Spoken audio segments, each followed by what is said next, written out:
to the NXT Podcast, your home for weekly NXT reviews and insight. The beautiful part of NXT is that when one dream ends, another dream begins. Find all of your NXT news, recaps, and analysis right here. So with that being said, we only have one question for you. Are you ready? We thought so. Let's get the show started right now.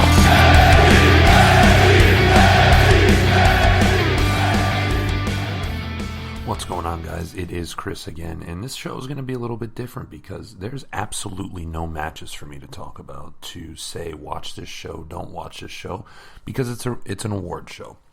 It was the year-end review for the top competitors, top teams, top matches, top rivalries, things like that. Also, you got the 2020 Dusty Rhodes Classic announced. First, I want to start out by saying thank you to WWE Podcast for letting me do that. We're going to start a new year.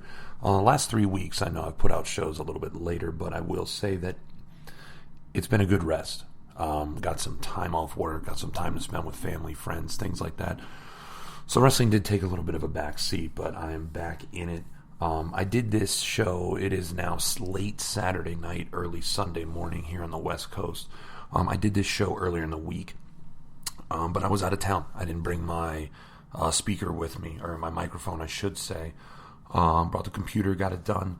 Also had a little bit of an issue changing from one computer to the next because I used two different computers. One I use strictly to record the show and save the outline that I do on Microsoft Word, and the other one I kind of take with me. It's a little bit faster of a computer, but it doesn't have the same applications on it.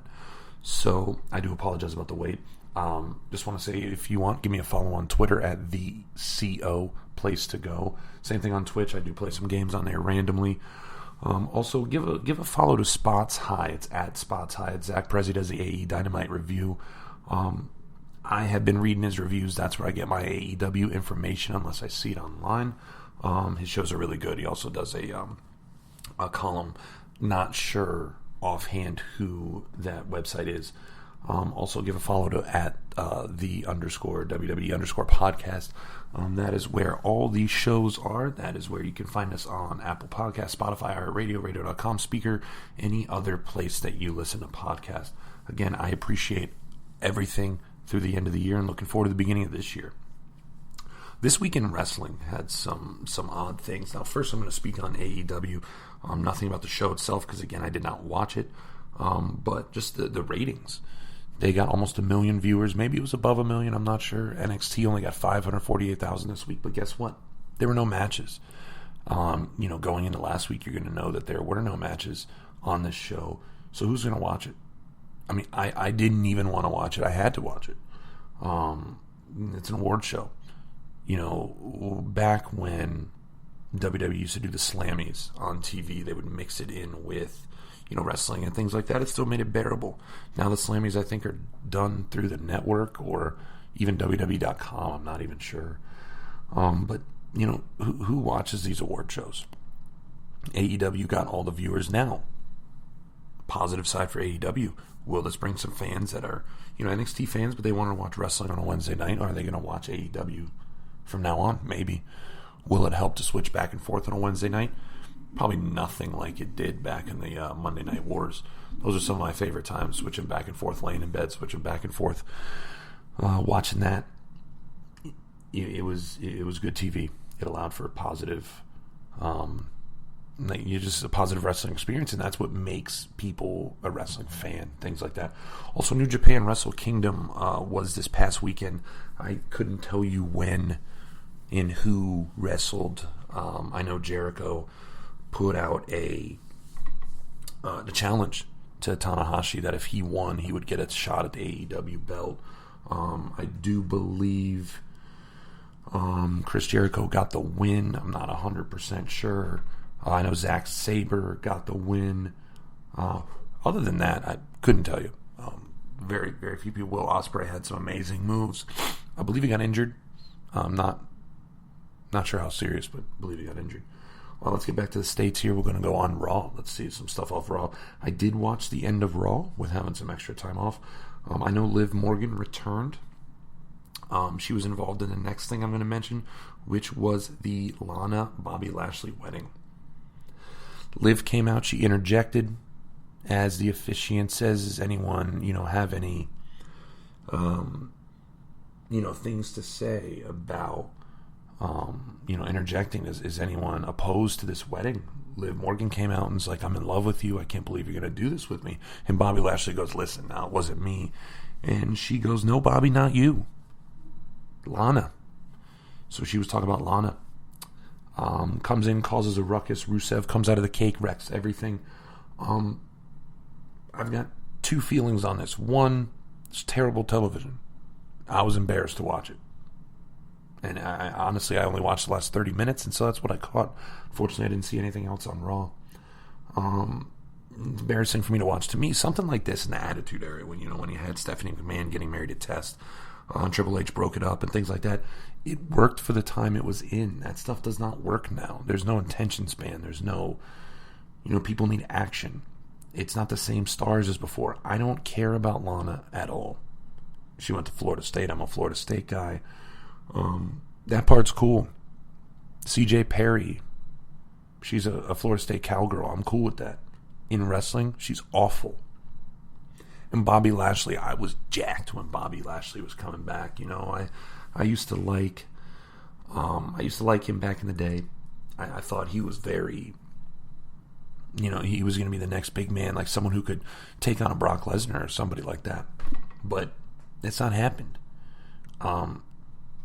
He's been put in comedy roles, and this storyline's awful. I mean, if you just had him versus Rusev in a, some type of submission match or just a power match, that'd be great. But this is terrible. I wish there was 30 minutes of my life I could have got back that night. But I'm glad to see Liv Morgan returning. I was kind of hoping she was going to come in as kind of like a Sister Abigail type role or something similar to that with Bray Wyatt, because she's kind of had some Margot Robbie-ish promos from, what was that, Wolf of Wall Street? Was that Wolf of Wall Street? I believe it was. But she kind of got that Margot Robbie look in the bathtub.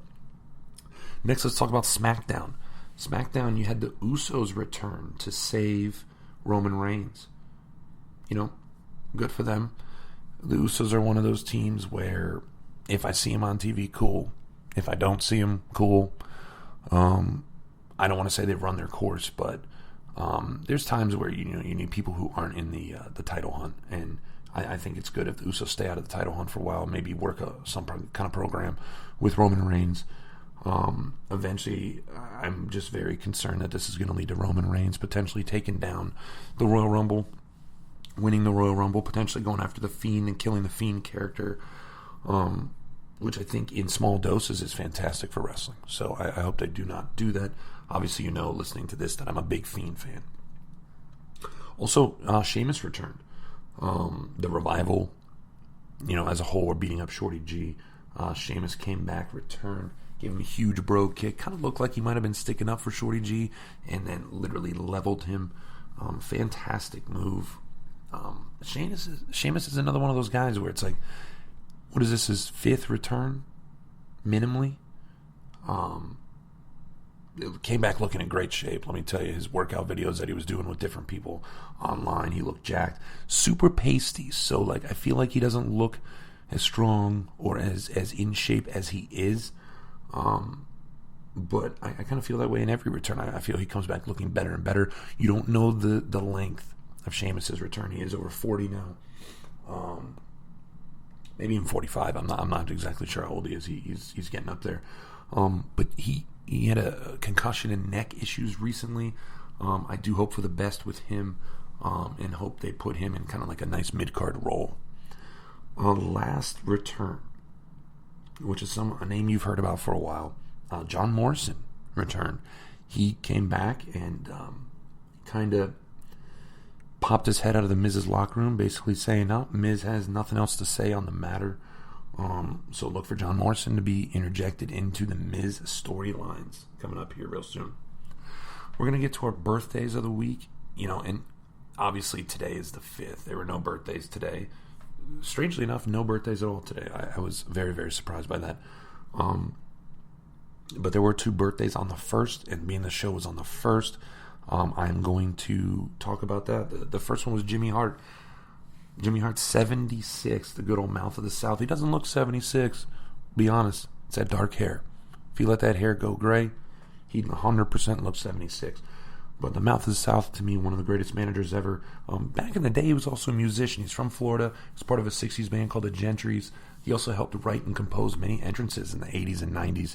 I don't believe before that, but definitely the 80s and 90s. The most notable one that he did was Shawn Michaels' Sexy Boy. That was the most notable song that he did.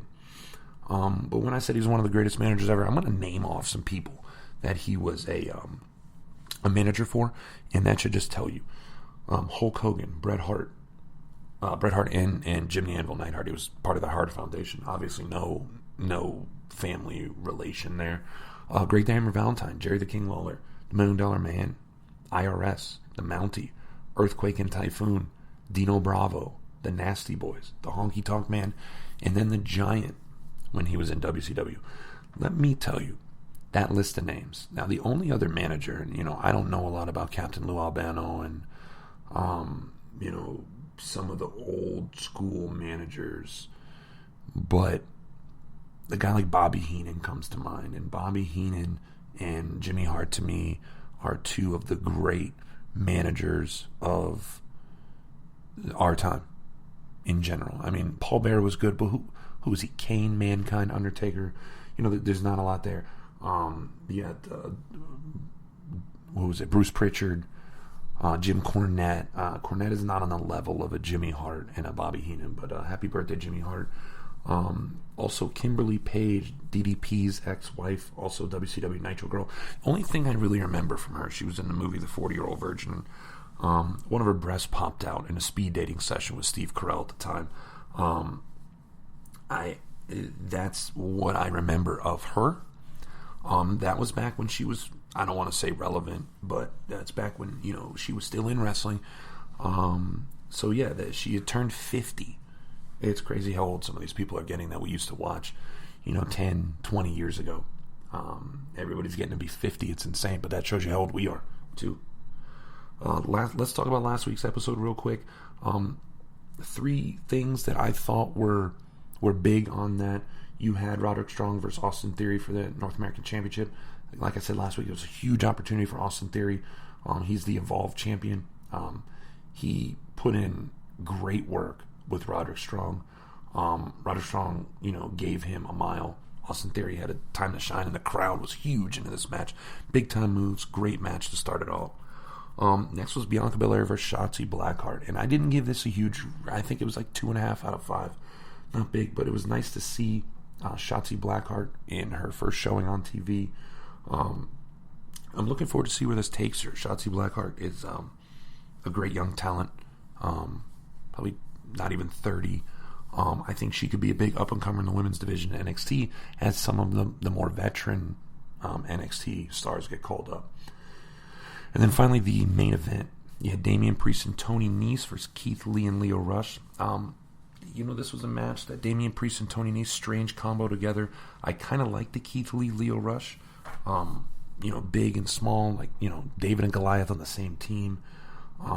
It had some good, holiday jokes mixed in, eating cookies, dressing as Santa, stuff like that. But as usual, Keith Lee was the superstar in this match. And I hope that, he gets pushed to the moon, as he should. Keith Lee, anything Keith Lee does, to me, is gold. All right, first thing first that we're going to talk about on this week for the actual show itself and things that related to the NXT show are going to be the awards. I'm going to do that, and then I'm going to get into the Dusty Road Classic because that kind of leads into where we're going in the future. So the awards, they basically broke it up. They started off with showing some of the matches of the year. The first thing that they showed on the show was the 3rd place vote for match of the year. It was the Street Profits, Oney Lorcan and Danny Burch, Forgotten Sons, and Kyle O'Reilly and Bobby Fish. Champions at the time were the Undisputed Era, and the Street Profits defeated them. That was a pretty good match. I'm not huge. I don't mind fatal four-ways or triple threats or things like that.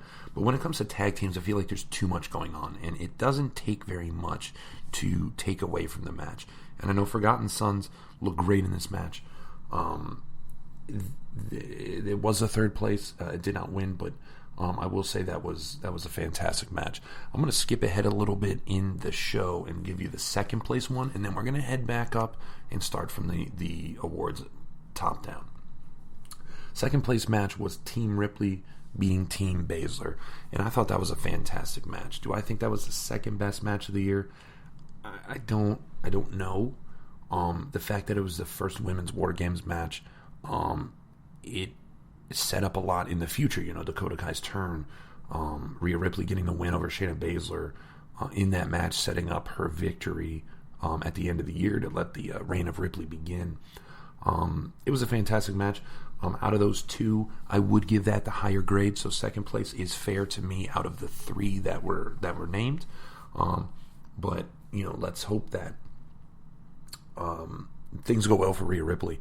I also hope they don't send Shayna Baszler up, because the other two horsewomen, Jessamine Duke and Marina Shafir, are not ready for the big time.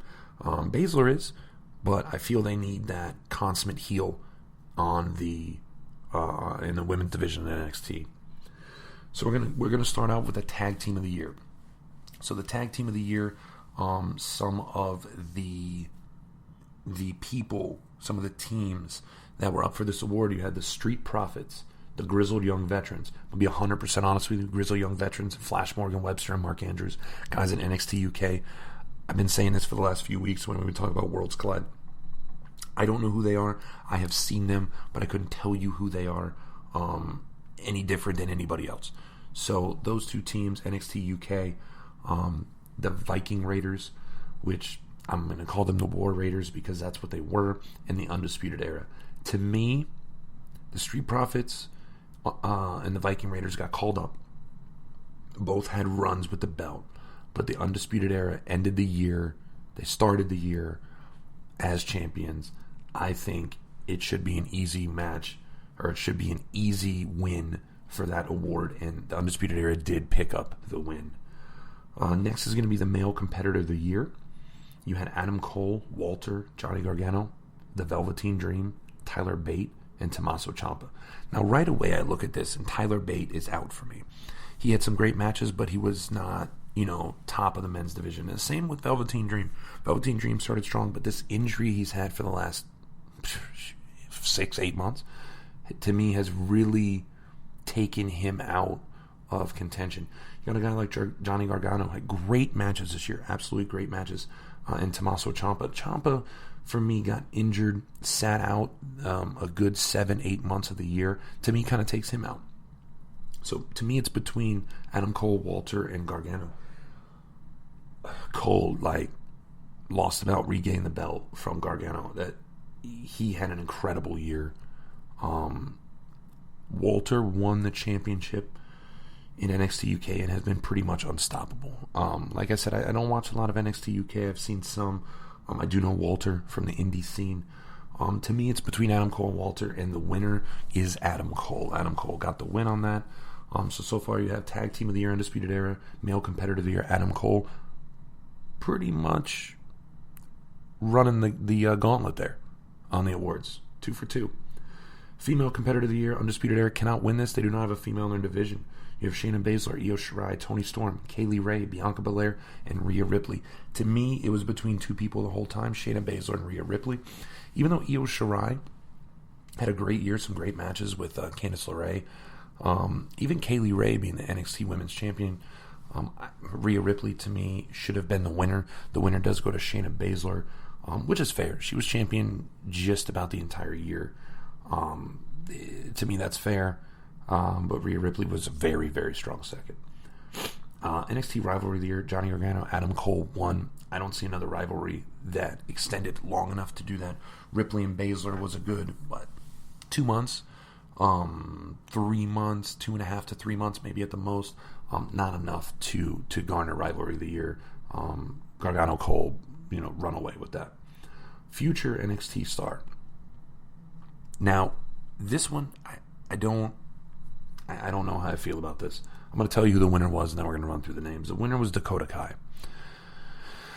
I'm not high on Dakota Kai. I know she had that big heel turn in War Games, which was fantastic. What it did for, even Rhea Ripley, that team and that. I think that made that match some of what it was.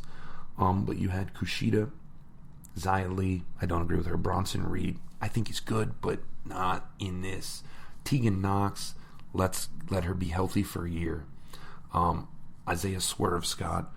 He hasn't found his groove. Great moves, great guy. Kill shot is fantastic, but not ready yet. Taynara Conti, I almost wanted to delete her, not say her. Ilja Dragunov. Okay, so there's 3-4 people on here that shouldn't even be on here. And Cameron Grimes. I love Trevor Lee. He's starting to come on. Maybe future star of the year next year. Maybe if he hangs around low card, gains mid card, maybe he goes there. But right now, Cameron Grimes is there. So for me, you there's nobody on here. Like, to me, there's nobody on here that should win. Maybe Swerve Scott, maybe Cameron Grimes, Kushida. Can he stay healthy? Already has an injured wrist. Dakota Kai gets the win. Again, not sure how I feel about that. On the takeover of the year was War Games. War Games got that win. To me, Toronto and New York, which was the WrestleMania weekend takeover, both of those were very, very close. To me, what pushed War Games over was the first female women's War Games match.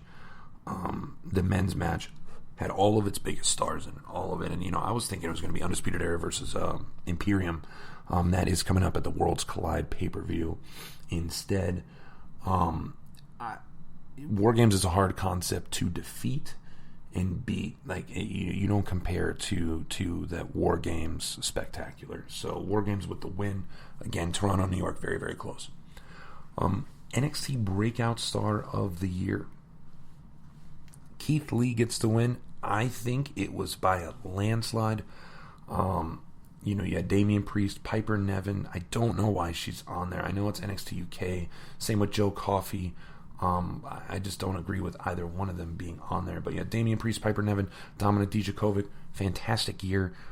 Just ended on kind of a bummer after Survivor Series. It kind of fell off. Angel Garza, great. He's the new NXT Cruiserweight Champion. Keith Lee, Candice LeRae, Matt Riddle, and Rhea Ripley.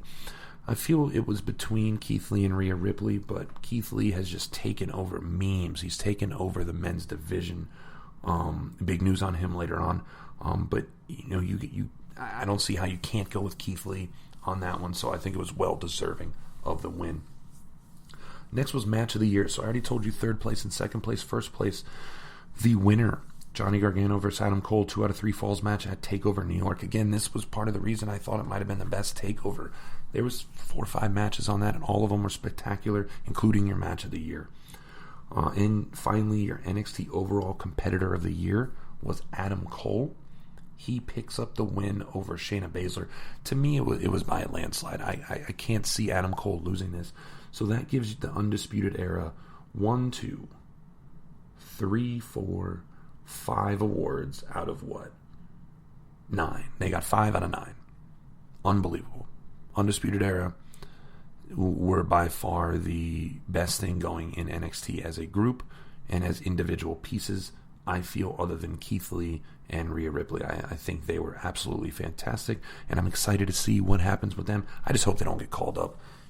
I thought Sanity was great. I thought the Wyatts were great. The Wyatts did well when they got called up, but when Sanity got called up, they didn't know how to use them, and it's going to be the same thing with Undisputed Era. They need to be the headliners and the showcase of NXT, well, obviously along with other guys, but for years to come. We're going to move on to the Dusty Rhodes Tag Team Classic. First, I'm going to tell you the names. I'm going to tell you some of what I'm thinking about it.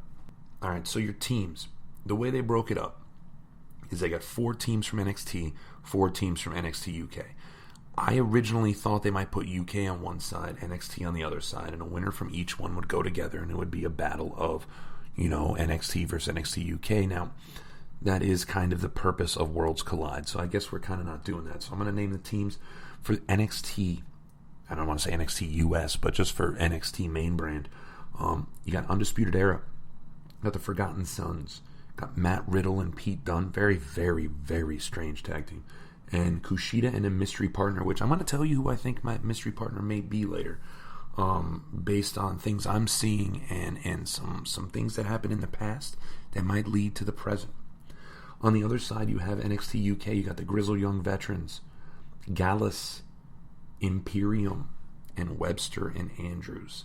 Now, I just named 4 teams from NXT UK. I know of only one of them. I know some of the people I've seen in other ones. But I don't know. I know Imperium. That's it. Alright, so we got... I'll tell you what the bracket is. Like I said, it's not NXT on one side, NXT UK on the other. Let's tell you the bracket. First match, and it's going to be the first match that leads off the first matches next year. Next week, Dusty Rhodes Classic begins. It's Imperium. It's going to be Barthol and Eichner taking on the Forgotten Sons. Wesley Blake and Steve Cutler. That'll be the first match, but let's go over some of the other first-round matches. You're going to have Matt Riddle and Pete Dunne facing Mark Andrews and Flash Morgan Webster. I don't see Matt Riddle and Pete Dunne losing. I do see Matt Riddle and Pete Dunne turning into some type of a rivalry going forward. On the other side of the bracket, you got the Grizzled Young Veterans versus Kushida and Mystery Partner. Again, I'm going to get to that in just a second. And then the last one is Gallus versus Undisputed Era. I do not see Undisputed Era losing. I do not see them winning. I don't see a reason for them to win. Now, the Forgotten Sons got to the finals last year.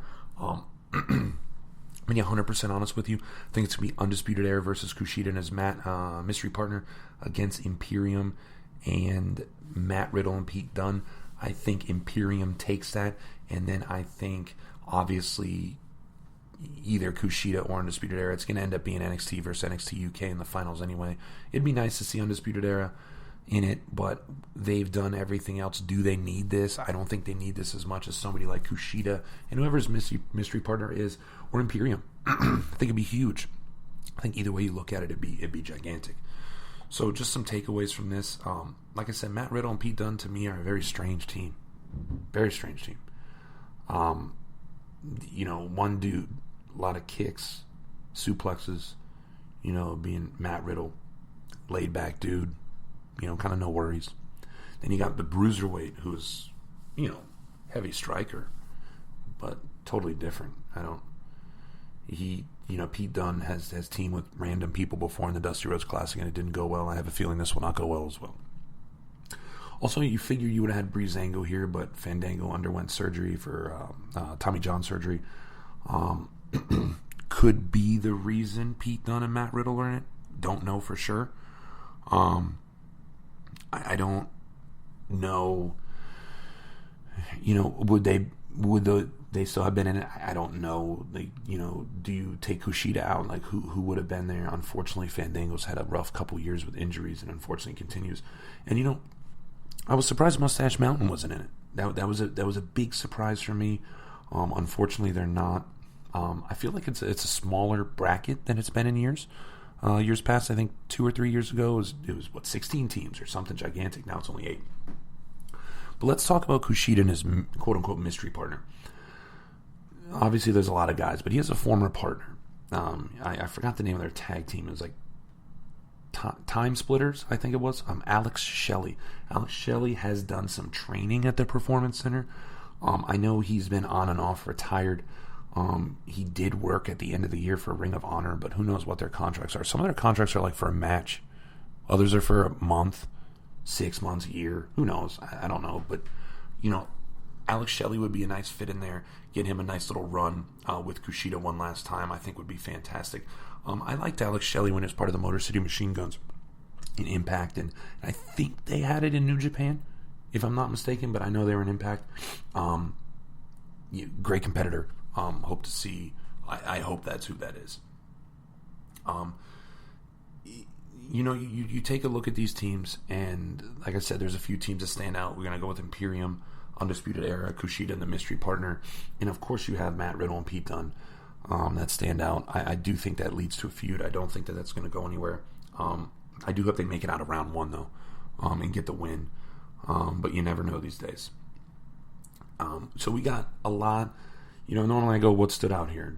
What match stood out? And we had absolutely zero matches. We had absolutely zero promos, except after the victories. People were cutting promos, but that's not a promo to me. Already mentioned where we're going next week with Imperium versus the Forgotten Sons. Dusty Rhodes Classic begins. Only one other match mentioned next week. It is a Fatal 4-Way. Number 1 contendership match for the North American Championship. Your 4 guys in that. Keith Lee, Dominic Dijakovic, Cameron Grimes, and Damian Priest. As late as October, I was saying that the Velveteen Dream, I was hoping would get another shot. He still has not come back from injury. I do feel exceptionally bad. I believe it was a core injury. Not 100% sure. Hernia, groin, core. I don't know what it was. It was an injury that you do have to be careful with, especially doing things as athletic and wild as the Velveteen Dream does. So I do hope the best and wish the best for him, and do hope he comes back soon. Now with this Fatal 4-Way match, I'm going to throw it out right there. I don't see how Keith Lee doesn't win. Dominic Dijakovic, I don't believe in his position to run for the to have a run for the North American Championship. Cameron Grimes, out of the 4, I think he's the one who deserves it the 3rd most. Damian Priest, I believe, is 2nd. I love Damian Priest, the size. He's a guy who, is older, but has years to where I think in the NXT brand he can do a lot. I do think they need to add another belt, like a television championship belt or something like that. I don't think North American is enough. I know they have the UK belt, but I think they need a different belt. And guys like Grimes, Priest, Dijakovic, Matt Riddle, guys like that should have runs with the middle card belts. But for the North American Championship, Keith Lee, I don't see how he doesn't win this match. Unless for some reason it sets up a final match between him and Dijakovic due to some interference. And then I don't know who you have win. Do you have Cameron Grimes win to get stomped out by Roddy Strong? Do you have Damian Priest win to take it? I just can't see Keith Lee losing this match. I do hope that Keith Lee wins. I love Keith Lee. Great guy, great for business. I think Keith Lee's fantastic. That's pretty much it for this show. I was surprised there was as much to talk about on an award show. But it does set up a lot. Like I said, we got the Worlds Collide pay-per-view here within a month, I believe. These are the matches set up for next week. I'm looking forward to talking about some actual matches. Looking forward to see what happens with NXT going back with live shows against AEW. Zach Perez at Spots High. Let's debate which one's better. I gotta be honest. Let's go NXT.